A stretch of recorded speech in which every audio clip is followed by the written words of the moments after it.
કોઈ પણ અજાણ્યા વ્યક્તિનો આપણને ફોન આવે છે તો મગજમાં એક એલર્ટનેસ આવી જોઈએ કે પહેલાં તો 3 મિનિટ 2 મિનિટ વિચારી લો કે આ વ્યક્તિ સાચો છે ખોટો છે. ધારો કે અત્યારે પણ મને અજાણ્યા વ્યક્તિનો ફોન આવે તો હું પહેલાં જ વિચારું કે શું આ ફ્રોડ તો નથી ને. એ ડાઉટ કર્યા બાદ જ એની જોડે વાત કરો. બરાબર. તો ઓટોમેટિક આપણે આવા ફ્રોડમાંથી બચી શકાશે. અથવા તો 2-3 લોકોને સલાહ લો.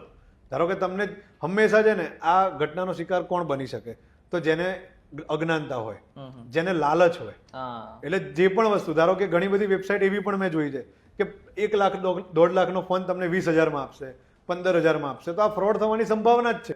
સોશિયલ મીડિયા, મેં કીધું એમ કે સોશિયલ મીડિયાને હંમેશા આપણું ભલે આપણે દેખાડીએ પણ હંમેશા અમુક વસ્તુ ધ્યાન રાખવી. જેમ કે ક્યારેક ઘરમાં કોઈ ના હોય અને તમે જો બધા જ બહાર જવાના હોય તો તમારું સ્ટેટસ એકાદ દિવસ મોડો મૂકશો, એમાં કંઈ આપણને તકલીફ નથી.